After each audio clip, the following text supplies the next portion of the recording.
সুপ্রিয় শিক্ষার্থী, আসসালামু আলাইকুম। বলেছিলাম গুণগত রসায়ন থেকে এইচএসসিতে যত ধরনের কোশ্চেন আসবে সব কিছু ইনশাল্লাহ বাদ দিয়ে দিব। আচ্ছা, আমার কথা বিশ্বাস করার দরকার নেই, 2 মাস পরেই তো হচ্ছে কি এইচএসসি পরীক্ষা। এইচএসসি পরীক্ষার পরে কোশ্চেন থেকে মিলিয়ে নিও, দ্যাটস ইট। এখন দেখো থিওরি পার্টে যে কথাগুলো বলছি আমি আগেই বলে দিচ্ছি, যেখানে কোনটা ইম্পর্টেন্ট কোনটা লেস ইম্পর্টেন্ট আমি বলে দিব। মেইনলি যারা হচ্ছে মোটামুটি এইচএসসিতে একটা ভালো রেজাল্ট করতে চাও, তারা আগের 2টা পার্ট পড়ে গেলেই মোটামুটি তোমাদের একটা কি ভালো রেজাল্ট আশা করা সম্ভব। এবার যারা হচ্ছে একদমই 90 বা 90+ মার্ক পেতে চাই, তারা এই পার্ট প্লাস আগের 2 পার্ট দুটাই পড়বা। আচ্ছা, এবার আসো কয়েকটা জিনিস নিয়ে একটু কথা না বললেই নয়। সেটা হচ্ছে, বাবা তোমার যদি মেডিকেল বলো, বুয়েট বলো, কুয়েট বলো, রুয়েট বলো, তোমার প্রথম পূর্ব শর্ত হচ্ছে এইচএসসিতে ভালো রেজাল্ট করা, অর্থাৎ এইচএসসিতে A+ পাওয়া। এখন তুমি ধরো প্রি মেডিকেলের ব্যাচ করতেছো, অথবা তুমি হচ্ছে ব্যাচ করছো ধরো কোনো একটা ইঞ্জিনিয়ারিং এর প্রি ইঞ্জিনিয়ারিং ব্যাচ, কোনো সমস্যা নেই। তো তোমার যদি সিলেবাস কমপ্লিট না হয়, তুমি যদি এইচএসসিতে A+ না পাও, তো এই জিনিসগুলো করে কি আদৌ কোনো লাভ আছে? সো যার সিলেবাস কমপ্লিট হয়ে গেছে, যে আসলেই সিলেবাস 2বার রিভিশন বা একবার রিভিশন দিয়ে ফেলছো, সে যাও, অবশ্যই যাও, প্রি মেডিকেলের ব্যাচে যাও, বিভিন্ন নাম করা কোচিং আছে, প্রি মেডিকেলের ব্যাচে চলে যাও, ইঞ্জিনিয়ারিং এর ব্যাচে চলে যাও। বাট যার সিলেবাস কমপ্লিট না, সে যদি যে হচ্ছে তোমার আমার কি করে যে ভর্তি হয়ে গেলাম কোনো একটা ব্যাচে, তাইলে তো হলো না। তোমাকে তো আগে এইচএসসিতে A+ পাইতে হবে। মেডিকেলের পূর্ব শর্ত হচ্ছে কি এইচএসসিতে A+। তো যাই হোক, আর কথা না বাড়িয়ে এই অধ্যায়ের যে থিওরি পার্টটা আছে সেটা নিয়ে আমি কথা বলবো, এবং কোন কোশ্চেনের সাথে কোনটা অ্যাড হতে পারে। ওই যে প্রথম পার্ট এবং সেকেন্ড পার্ট, আগে 2টা ভিডিও দেখে দিবা, দেখে নেওয়ার পরে কোন পার্ট কার সাথে অ্যাড হতে পারে এটাও আমি তোমাকে বলে দিব। শুধুমাত্র এই চ্যাপ্টার না, তুমি আমাকে এখানে দাঁড়ায় এখনই কোশ্চেন করো যে স্যার অন্য কোন চ্যাপ্টার, মানে আমি সব চ্যাপ্টারই দেওয়ার চেষ্টা করব, তোমাদের ডিমান্ড অনুযায়ী দিব, ঠিক আছে? আর যদি বলো যে সলভ ক্লাস, এই সলভ ক্লাসের জন্য আমার সাথে যোগাযোগ করতে হবে, দ্যাটস ইট। এতটুকু হচ্ছে তোমাদের কাছে চাওয়া। সো চলো একদম প্রথমে দেখো, আমি এটা পরে লিখতে চেয়েছিলাম, আগে লিখিত আছে। দেখো একদম প্রথমে হচ্ছে আয়ন শনাক্তকরণ। তো আমি কি বলছি, আয়ন শনাক্তকরণ 2টা পার্টের সাথে যুক্ত হইতে পারে, 2টা পার্টের গ নাম্বারেই আয়ন শনাক্তকরণ আসতে পারে। এখন আয়ন শনাক্তকরণ তোমার বইয়ে আছে হয়তো বা 10টা, আমি তোমাকে ইম্পর্টেন্ট বলে দিচ্ছি 3টা। এখন এই ইম্পর্টেন্ট 3টা আসতেও পারে, না আসতেও পারে, বাট ম্যাক্সিমামই দেখা গেছে ঘুরাই ফিরাই এই 3টাই আসছে। এছাড়াও Fe2+, Fe3+, এরপরে হচ্ছে অ্যালুমিনিয়াম 3+, এগুলো অনেক ইম্পর্টেন্ট, OH-। সো এই আয়ন শনাক্তকরণগুলো একটু দেখবা। যারা ভালো স্টুডেন্ট, অর্থাৎ তুমি 95 এক্সপেক্ট করো, তাহলে বাবা তোমার সব 10টা পড়ে যাওয়াই ঠিক আছে বা উচিত। আচ্ছা, তাহলে আয়ন শনাক্তকরণের কথা বলে ফেললাম। এরপর দেখো আব্বাহুন্ড এবং পালুয় বর্জনীতি, এটা কোন পার্টের সাথে অ্যাড হবে? এটা হচ্ছে কোশ্চেন নাম্বার 1 এর সাথে, অর্থাৎ প্রথমে যে ভিডিওটা আমি দিয়েছিলাম সেই ভিডিওর সাথে অ্যাড হবে। যেখানে কি আসতে পারে, যেখানে আসতে পারে ধরো তোমার গ নাম্বারে আসলো হচ্ছে এইটাই, যে আব্বাহুন্ড অথবা পাউলির বর্জনীতি যে কোনো একটা, বললো যে 3D5 এখানে কয়টা ইলেকট্রন আছে, কার স্পিন কোয়ান্টাম সংখ্যা কোন দিকে, এই সব তোমাকে ব্যাখ্যা করতে আসতে বলতে পারে। আচ্ছা, এরপরে চলে আসো, তাহলে আব্বাহুন্ড চলে গেল, পাউলির বর্জনীতি চলে গেল। এরপরে এর মানে ঘ নাম্বারে কি কোশ্চেন আসবে? ধরো রিডবার্গ ধ্রুবকের একটা ম্যাথ আসতে পারে, কোয়ান্টাম সংখ্যা নির্ণয় করে একটা ম্যাথ আসতে পারে।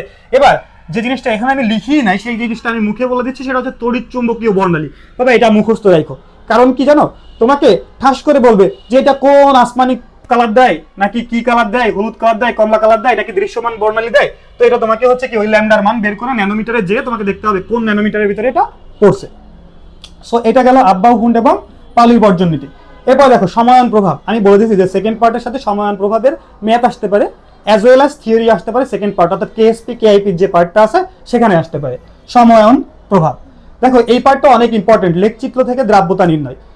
একটা জিনিস বললেই তোমরা বুঝতে পারবে, যারা মোটামুটি বইটই শেষ 2-3 বার, তোমরা কি গ্লোবাল লবণের নাম শুনছো না? তো গ্লোবাল লবণ কি হয়? প্রথমে তাপ উৎপাদী, পরে তাপ হারি, কি ওর গ্রাফটা কেমন হয়, যে এরকম হয় না, এরকম প্রথমে বাড়ে তারপরে কমে। ঠিক একইভাবে যদি হচ্ছে আমি এই যে লেখচিত্র থেকে দ্রাব্যতা নির্ণয়ের কথা বলছি না, এটা হচ্ছে তাপ উৎপাদী এবং তাপহারী বিক্রিয়ার ক্ষেত্রে কথা বলছি। তো এটা একটু দেখে নিও, এই কোশ্চেনটা সলভ করে যেও, দেখবা যে যদি একটু আদার্স কোশ্চেন চলে আসে, তাহলে এই টাইপের কোশ্চেনগুলো আসার সম্ভাবনা একটু বেশি থাকে।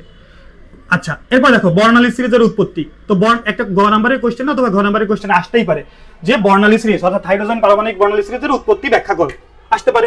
ঠিক একইভাবে বর্ণালী থেকে যে মৌল শনাক্তকরণ করা যায় যে আরইউ পাউডারের মাধ্যমে, সেই যে থিওরিটা, এটাও তো তোমাকে জানতে হবে।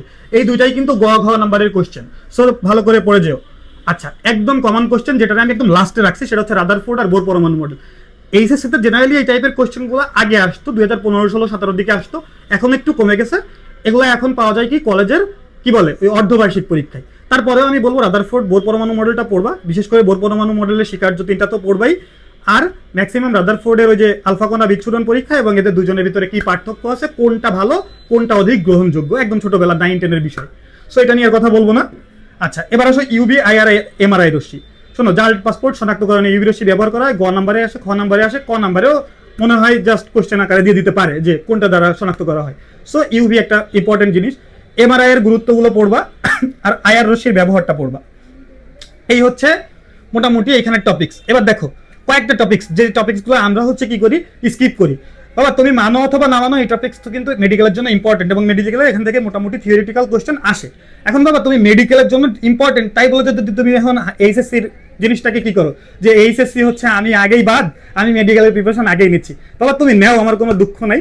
কিন্তু কথা একটাই, সেটা হচ্ছে যে তোমার পূর্ব শর্ত হচ্ছে এইচএসসিতে এ প্লাস পাওয়া। এইচএসসিতে এ প্লাস পাইলেই তোমার ওই মেডিকেলের মার্কটা যুক্ত হবে, নাইলে কিন্তু সব শেষ। একুলো গেল ওকুলো গেল, তারপরে গান গাওয়া লাগবে যে আমার একুলো নাই ওকুলো নাই, ঠিক আছে? সো এবার আসলে ক্লাসন পদ্ধতি বা তুতে। তো ক্লাসন পদ্ধতি অনেকগুলো আছে, কিন্তু আমি ম্যাক্সিমাম ইম্পর্টেন্ট আকারে দেখাইছি কোনটা। তুতের একটা ক্লাসন পদ্ধতি আছে, অনেকগুলো স্টেপ, 5টা থেকে 6টা স্টেপ। সেই 5-6টা স্টেপ একটু ভালো করে মুখস্থ করে যাবা।